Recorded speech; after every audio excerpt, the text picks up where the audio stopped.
6 weeks before our wedding, my fiancée handed me a prenup saying everything I own becomes ours, and her Vazen's 70,000 debt becomes mine. I laughed, ripped it up, and she completely lost it. By the wedding day she was alone at the altar, while I was at a cabin playing poker. This is how her trap blew up in her face. My name is Marcus, I'm 31. And this is the story of how my fiancé tried to financially trap me, and how it all came crashing down on SR.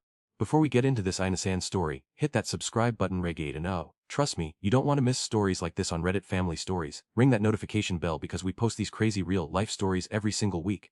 Alright, let's get into it. 6 weeks before what was supposed to be my wedding day, I was just sitting in my living room after work. Normal Wednesday night. My fiancée Nicole, she's 29, came home around 7 p.m. with this manila folder and this weird smile on her face. Baby, I need you to sign something real quick. What is it? Just a prenup. My friend who's a paralegal helped me draft it. Standard stuff. Red flag number 1. Standard stuff. Doesn't need a paralegal friend instead of a real lawyer. I opened it and started reading. By page 3, I literally chat out loud. Here's what it said. I allow my current assets, my house that I bought before I met her, my savings, my 401k, becomes marital property the sickode we get married. Hey, our $70,000 in student debt becomes my sole responsibility. If we divorce, we split assets 50-50, but I keep 100% of HR debt. I pay AL household expenses while she focuses on her career. If we have kids, I pay 100% of childcare costs. Basically, what's mine is ours, what's hers is mine, and I'm an ATM. You're joking, right? I said. It's just protecting both of us. How does this protect Minnie? I take on your debt and give up half my assets. Well, yeah, because you make more money. It's only fair. I make $85,000 as a software developer. She makes $52,000 in marketing. Not exactly a huge gap. Did you actually read this? Of course. My friend explained everything. It's normal for the higher earner to take care of things. Nicole, you want me to be legally responsible for your student loans. They'll be our loans once we're married anyway. No, that's not how marriage works. Her face got red. Are you seriously going to be selfish about this? The manipulation was impressive. I'm not signing this. Why not? Because it's completely one-sided. She snatched it back. You know what? Fine, don't sign it, but there's no RDD without it. I really looked at her. She was dead serious. Okay, I said. What? Well, okay. No wedding. Her jaw dropped. Excuse me. You heard me. If the price of marrying you is signing away everything I own and taking on your debt, then I'm out. You're being ridiculous! This is just a PC off par! Then why do you need me to sign it? She had no answer. I grabbed my keys. I'm going to my brother's place. Don't you dare walk out on me! We have a wedding to plan! No, Nicole, you have a wedding to cancel? And I left, blocked her calls, and drove straight to my brother Derek's house. Derek opened the door. Marcus, what's going on? Can I crash on your couch? I told him everything, showed him pictures of the prenup. His jaw dropped. Dude, this is Ianson. She wanted you to take on his $70,000 of HR debt. Yep. And give up your house. Yep. Derek sat back. You dodged a bullet. Man, I know. This wasn't spur of the moment. She peeled and this. It was right next morning I decided to start canceling the wedding. I'd put down deposits on everything, you catering, photographer, DJ, flowers. And when I say I mean me. I paid for literally all of it because Nicole was saving for the honeymoon. That afternoon I called the photographer first. Hi, this is Marcus Chen. I need to cancel my wedding booking for 6 weeks from now. There was a pause. Oh no, I'm so sorry to hear that. Is everything okay? It's complicated. What's the cancellation policy? Well, you paid a $3,000 deposit. That's non-refundable. And there's a $1,200 cancellation fee. I did the math. $4,200 gone. Okay, I said. Can you send the bill to Nicole Patterson? She's the one who made the wedding conditional. I'm sorry, what? Send the cancellation fee to her. Here's her email. The photographer was clearly confused but took down Nicole's information. 2 hours later, I got a text from a number I didn't recognize. Nicole must have texted from a friend's phone since I'd blocked her. Attached was a screenshot of the photographer's bill. $1,200. I texted back from Derek's phone. Yeah, I'm serious. You made this bed, you can pay for it. Why can't you just use what?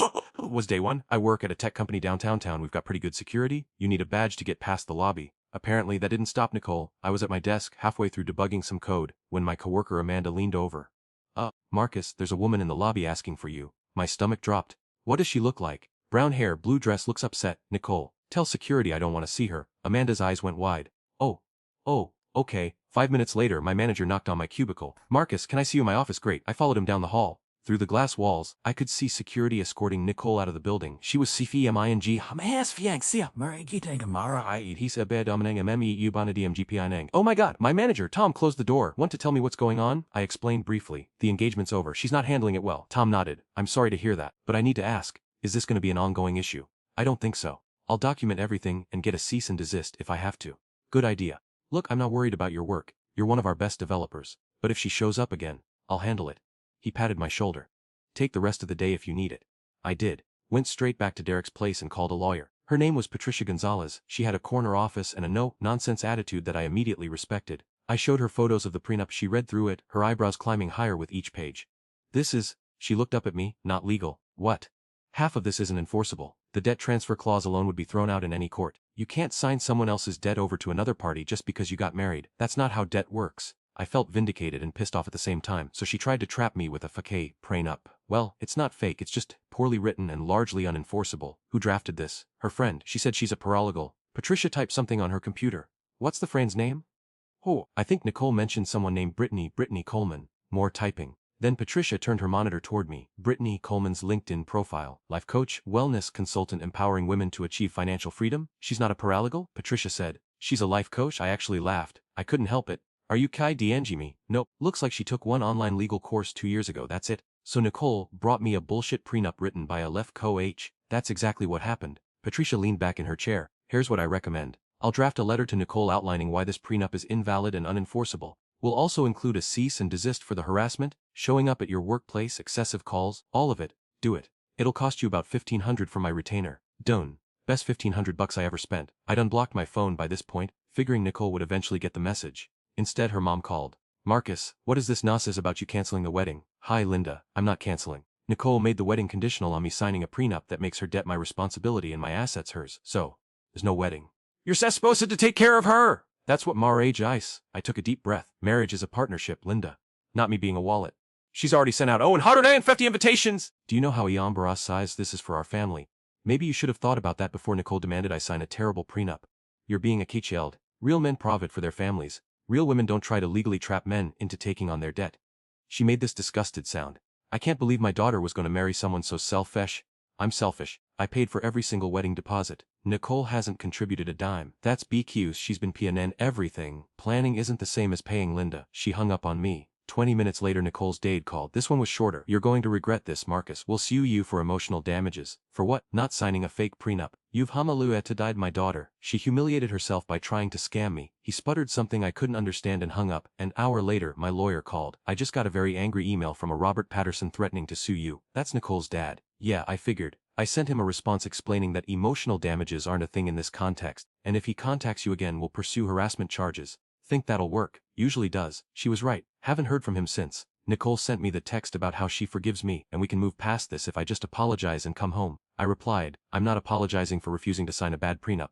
The engagement is over. Her response came immediately. Fine. Then you owe me $15,000. I laughed. For what? My half of the wedding deposits. If you are canceling you pay. This was red sheet. See, I keep receipts. I'm a software developer. You track EVITHANG venue deposit of $5,000 paid by me, cater now the $3,000 paid by me, photographer $3,000 paid by me, DJ $1,000 paid by me, flowers $2,100 paid by me, total of $13,200. All from a Y account. I screenshot my spreadsheet and send it to her. Check your bank records. You haven't paid for A9 deposits. You have BNPI and FAR TPL and NIG.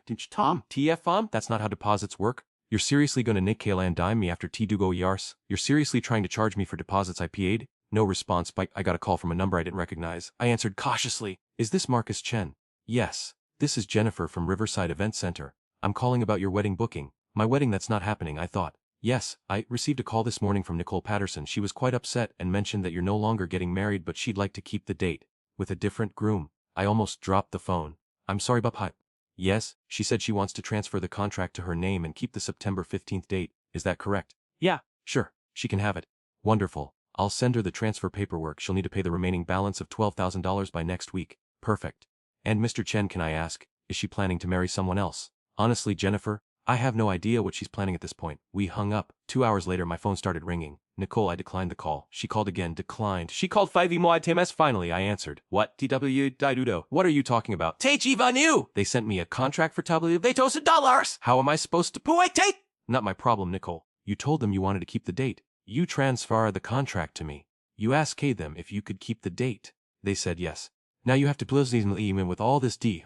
The irony was BU to fuel. I couldn't help myself. Isn't that what your prenup wanted me to do? Take on your debt? T-Quest different. How? Because go be my ride. Right. So you wanted legal paperwork forcing me to take your debt, but now you're mad about a contract requiring you to pay your share. Interesting. You. Cool. Sign the venue contract or lose the date. I hung up. Derek high-fived me from across the room. A few days later Patricia emailed me. Did some digging on Brittany Coleman. She's been charging Nicole $200 hour for financial planning sessions. Woohet? I called her.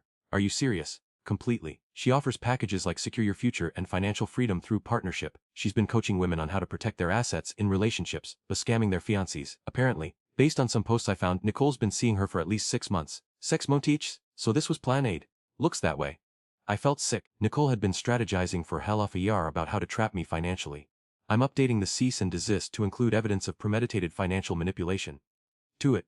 A week after everything went down, I was back at my own place. Derek had been great, but I needed my own space. I'd had the locks changed. Nicole had a key and I wasn't taking any chances. It was around 8 p.m. when my Ring doorbell went off. I checked the app. Nicole. Standing on my doorstep, I pressed the mic button. Nicole, leave. Let me in. We need to tell Kay? No. Leave or I'm calling the police. You can't keep avoiding me. Watch me. I'm not la avenge until you tell to my. I hung up the app and called 911. Not the emergency line, the non-emergency number. Hi, my ex-fiancée Gay is at my apartment refusing to leave after I've asked her to multiple times. I have video evidence. They sent an officer within 15 minutes. I watched through the Ring camera as the cop car pulled up. Nicole turned around and her face went pale. Mom, you need to leave the property, the officer said. I'm just trying to talk to my fiancé. He's asked you to leave. If you don't, I'll arrest you for trespassing. This is ridiculous! He can't just, Mom, leave, now. She left. An hour later I got a text calling the cops on me. Real mature. I didn't respond, but I saved the Ring footage, just in case. The next morning I woke up to an email from Nicole's mom. Subject Yo well regret ts Marcus, you are making the biggest mistake of your life. My daughter is a KTH, she's beautiful, intelligent, successful and loving. You're too stupid and selfish to see what you're throwing away. You will never find someone as good as Nicole. You will spend the rest of your life alad and miserable, while she moves on to someone who actually deserves her. When you come crawling back, and you while, don't expect her to take you back. You had your chance and you belab it Linda. I forwarded it to Patricia with no comment. She replied within an hour. Document everything. This family is unhinged. Yeah, no kidding. Remember how Nicole never paid the venue? They sued her. She called me so BNG. Marcus, they're suing me! You have to help me! Why would I help you? Because why you referred the contract to me Kano like I couldn't pay. Nicole, why you told them you wanted to keep the date. They sent you a contract, you didn't sign it, you didn't pay. That's between you and them. I can't afford a lawsuit. Should have thought about that before. You're really gonna let them sue Mimi? I'm not letting them do me thing. You created this situation, you deal with it. This is only mistake and you're just stop calling it one mistake. I shouted. You spent months with a life coach planning how to trap me financially. You brought me a fakey prenup. You harassed me at work. You showed up at my apartment after I told you to stay away. These aren't mistakes, Nicole. This is WUR. I love it, yo. No, you love it, we. Nothing's a difference. I hung up, blocked her number. Finally, the wedding was supposed to be yesterday. Instead, I went to Derek's cabin. We grilled steaks, drank beer, played poker, went fishing. My phone was off all day. When I turned it back on at 10 p.m. I had Tari voicemails from Nicole. First one, 200 p.m. I can't be Leela Avi, you're not showing up. Everyone's asking where you are. For the plea, my mom paid for the venue last minute and invited everyone anyway. This is so humala 80 eng. Third one, 800 p.m. I hope you're happy. What? Uriah and Ed, what should have been the best day of my life. I called my buddy James who'd been invited. Dude, where were you today? At Derek's cabin. What happened? Marcus, it was the me ir des thing. Nicole's mom paid for the venue last minute. They invited all 150 guests. Everything was set up like a normal wedding. And there was no groom. Nicole stood at the altar by herself and gave this speech about toxic masculinity and how she deserves better. Then they had the ratio anyway. Full dinner, dancing. Like a party celebrating her being single. I couldn't believe it. Most people left after the ceremony. James continued. Was so awkward. Cost her mom like 18 grand. She threw herself a wedding with no groom. Yep, that's insane. Derek was staring at me. She had the wedding without you. Apparently. But you know, I didn't feel bad. I felt free. So here I am, 3 weeks later. I'm out about $12,000 total. It sucks. But compared to what I would have lost in a divorce after she trapped me, it's now hying. I'm back in my house. Locks changed, security updated. Nicole's family blocked on everything. I signed up for a financial planning course so I understand prenups for real next time. Derek asked if I'm ready to date. Not yet. I need time to process how close I came to binding myself to someone who saw me as a piggy bank. But I'm not bitter, just more careful. That's my story. My fiancée tried to trap me with a fake prenup, wanted me to take her $70,000 in debt while she took half my assets, made the wedding conditional on signing it, so I walked away. And while she stood at an altar alone yesterday, I was at a cabin eating steak and winning $50 at poker. Best decision I ever made. If someone tries to trap you financially, run. The short-term pain is nigh compared to long-term damage. Thanks for listening. Subscribe to Reddit Family Stories. Hit that notification bell. We post stories like this every week. Drop a comment. What would wow you have done? Be careful who you trust. And be careful who you give access to your bank account. I'm Marcus, signing off.